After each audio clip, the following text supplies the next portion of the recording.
1, 2, come on. Okay, you're staying, everybody's sitting, perfect. So, hi, my name is Jakub. I come from Warsaw, where I run the organization called Outriders. We specialize in creating mobile-first, in-depth storytelling based around migration, climate crisis, or current events. We also run a newsletter magazine and a podcast, but since this year, we actually opened this physical space called Outriders Club, in which we try to combine art and journalism. So not only we do normal events, but we also actually create special spectacles like this one, where people come, gather. It's like a little, actually physical multimedia theater we have built, and it took us almost 2 years to do it, and it's going quite well. But I want to take you on a journey which actually kind of led us to it, and it's leading me into actually exploring different things. So I wanted to ask you, what do you think it is? Come on, I don't have much time. So, what is it?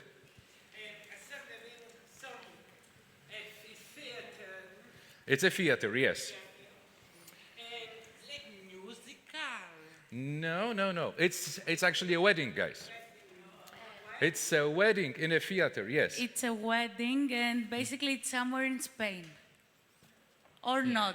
No, it's actually in Poland, in Szczecin, in a modern theater. Now, okay, for I 8 years, you know that LGBTQ+ partnerships, marriages are not yet legal in Poland.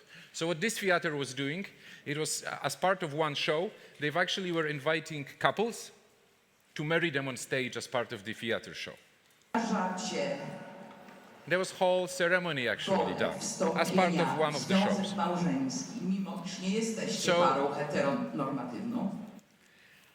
And actually there was thousands of people who, through those shows, witnessed LGBTQ+ weddings on the stage. And it got me thinking, because for some, it was true. For those couples, they got the ceremony, the family could come to the theater, and they could see them, say that they are in love with each other. For those who are against this, or have some issues with it, for whatever reason, they could say, no, that was art. And that got me really thinking into what journalism is today. And for many, it's actually, that we talk here a lot about the IMET Forum or different journalistic events about facts, truth, and so on. I kind of think it's bullshit for the audience. It's what you believe in or what you don't believe in. And that's actually a huge problem with which we are fighting. Now, that show, of course, was very provocative. It was using a lot of form and so on. But that got me also thinking into analyzing how art and journalism are combined. So first of all, until new media forms, and I mean like photo camera was invented in the 19th century, art was basically, if you think about kings of your country, we usually think through artists, how they look like. Even if we know it's not true, it's how it's depicted. The invention of camera was actually a groundbreaking thing for painters, because it allowed them to, for example, analyze horse, and horse is a very important animal in art. But as I was going further through this, I actually stopped at analyzing Cubism, which was invented by Pablo Picasso and Georges Braque in the early 20th century. And they were combining all those collages and so on, but you can see that especially in the synthetic Cubism, parts of the newspapers were quite often used in order to depict something. And I started to think this is actually how I think about journalism today. We drop something. This is for some, it's who are like fact-driven, this is it. But for the rest, it kind of connects to their beliefs and so on. And if you look at the definition of Cubism, it's if you just forget about the word artist, it's basically, for me, definition of journalism in a way. Unless we can also assume we are all artists here, which is also nice. So thinking about this, we started, and here, especially also on IMET, and different presentations, some people mentioned that especially performative journalism, theater journalism is one of the ways to go. There's plenty of examples, whether it's Live journalism, Live magazine in France, the Review in Spain, DOR, which unfortunately is no longer with us, but it was a great Romanian initiative, or just recently, Rebaltica, which is an investigative outlet based in Latvia, started to also engage very much into projects engaging this with audience. And this is great, but it's still journalism somehow unwilling to cross the line. Whether it's good or not, I really don't care anymore. I used to care about this a lot.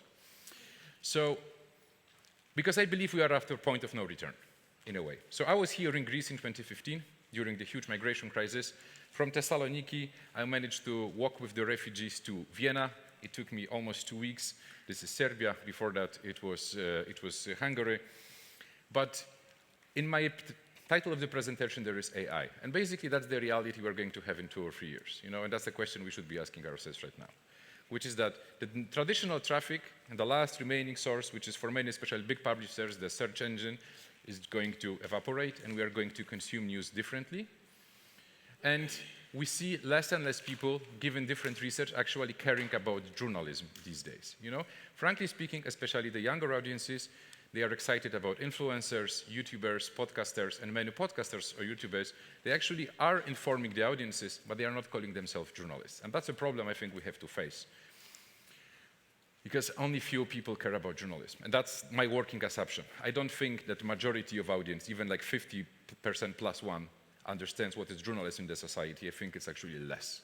And that's a problem we have to face and somehow address it. And actually, I think journalists are to blame. I have spent, in especially past 4 years, I'm from Eastern Europe, from Poland, so we've had wars, revolutions, and different kind of things. And when I was thinking, especially I spent almost 6 months in Ukraine altogether since the war began, the wars are covered in this way.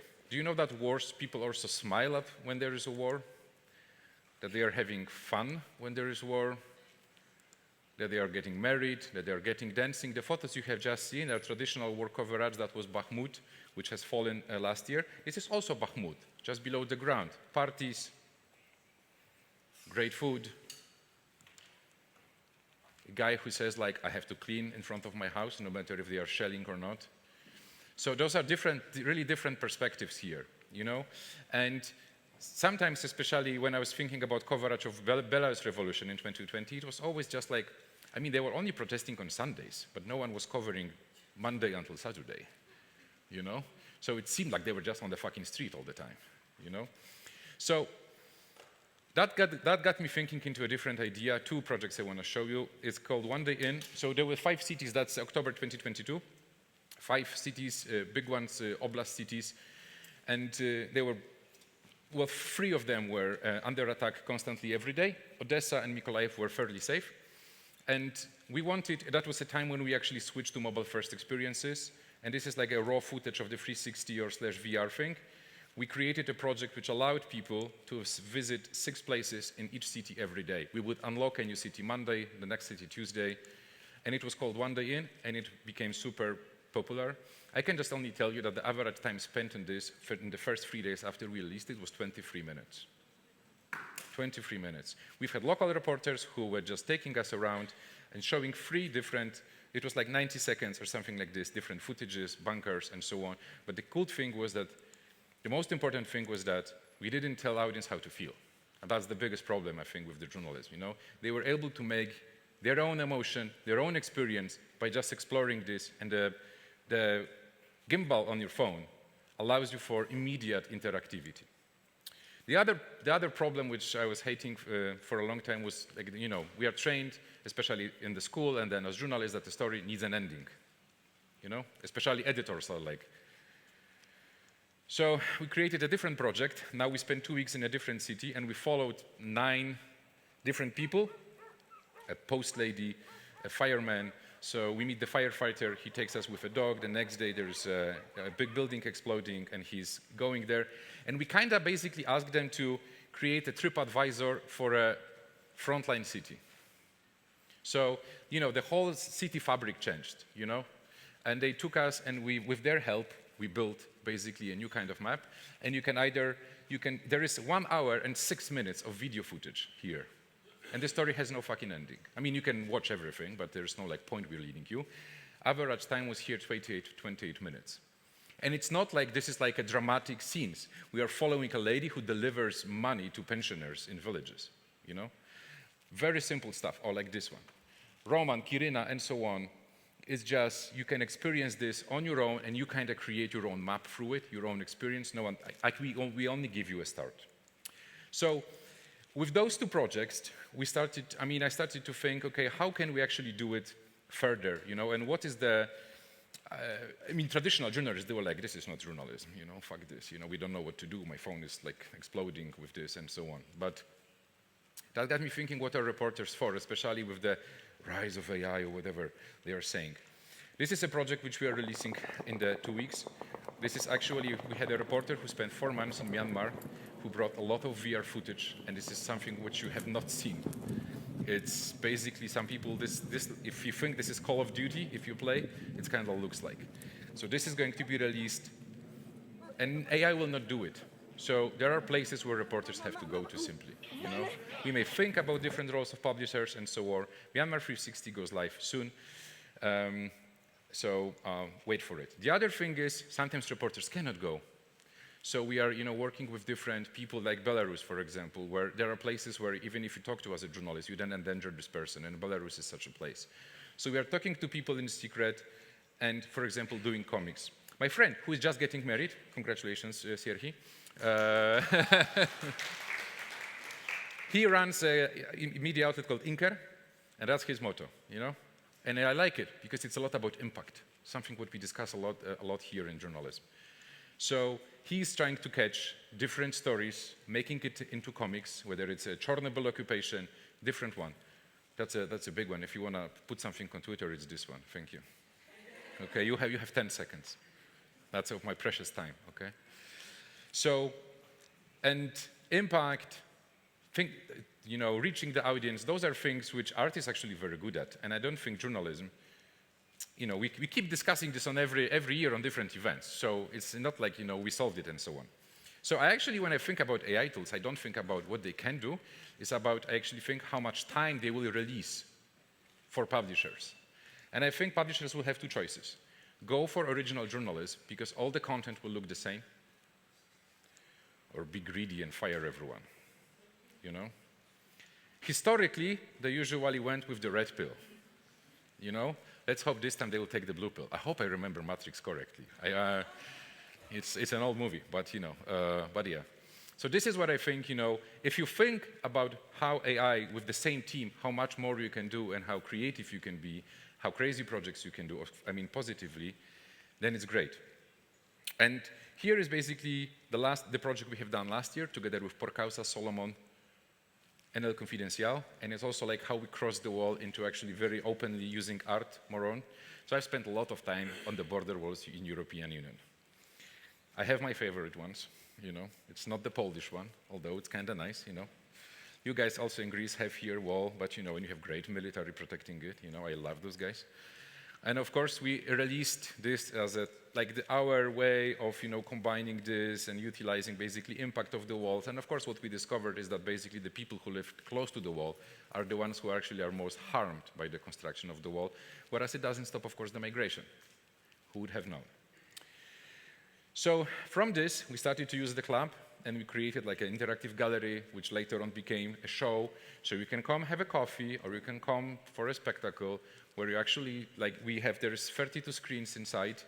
If you are really like a person who needs calm, then that's not a place for you. But if you like to be attacked by different multimedia, then it's a place for you. But the other way, which got me thinking, was that people really don't care about the wall in Poland. It's actually, in many countries, we just forget about it. So we said, how the fuck do we bring the wall to the people? So we partnered with the same theater, which I showed you in the beginning. We didn't have budget much, so the copies of the wall are here, it's not exactly how they were supposed to be, but we blocked certain areas in Szczecin. So the idea was, let's put the wall in front of some places, let's block a street.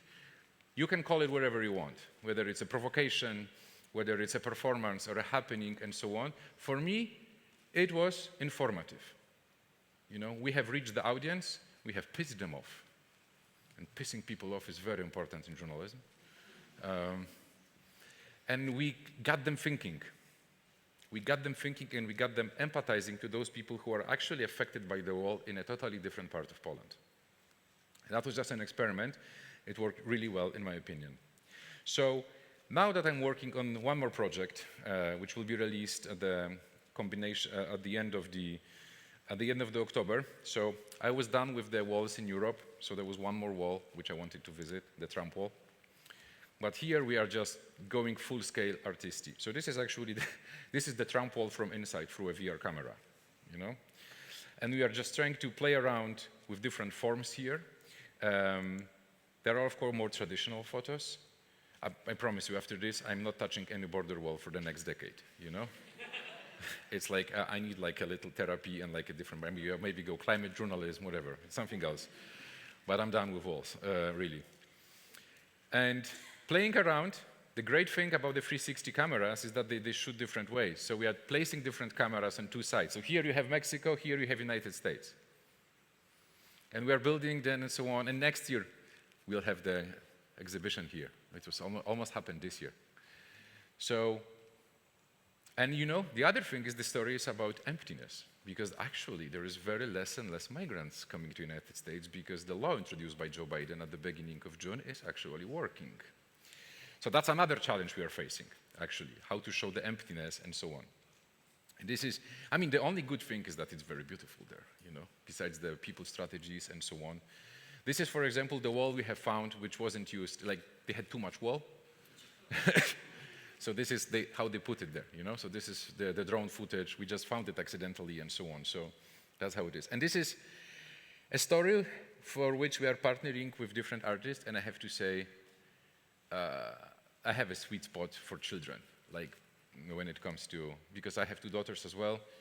So there you see this girl on the other side. Her mother is on this side. And the mother traveled 16 hours, same as the daughter, so the mother could read the book. She's actually reading a cartoon for 2 hours there. And they were kind enough to let us shoot it from different ways. And it's going, that slide should not be here. So we have this on 360. They were kind enough. I'm in touch with them. We are working on a follow-up. There are different artists using this. We actually got the book. We are using this book to create a different experiment based on this. But maybe in 3 months they are going to be together. For now, we'll see. And there is actually, once we were starting to put those cameras, there's a lot of people, because in some places like this is the city of Calexico in California. Well, it looks like the wall was just, it should not be there. Those two cities were border cities. Maybe you have such cities with different countries, which are just one organism, frankly speaking, and the border there was just always like this. So this project is called Crossing Points. We are doing this with the partnership with the Seven Foundation. Ron Havif is here. He has the printed exhibition there, also with Dallas Morning News and other European publishers. And that's, as I said, is going to be released very soon. And basically what I wanted to leave you with, if there is something, is that all those projects which I have shown you had one element, which was just, we really tried to provoke people. I am like literally done releasing my content to people who already know what I'm going to say. I find this personally pointless. There's zero motivation. You know, it's like, and that was the case especially with migration. I am doing this for way too long time. You know, and it seems like it's great. People that like events, you know, we do great stories and we get excited. But at the end of the day, it's either are we going to motivate, are we going to somehow provoke people into thinking? It's not about telling them what to think, but it's about just going across the different bubble, because I think this is the biggest challenge right now. How do we actually cross to the other side without imposing a narrative? And for me, that answer is by utilizing my favorite function of art, which is simply provocation. And with this, I want to thank you.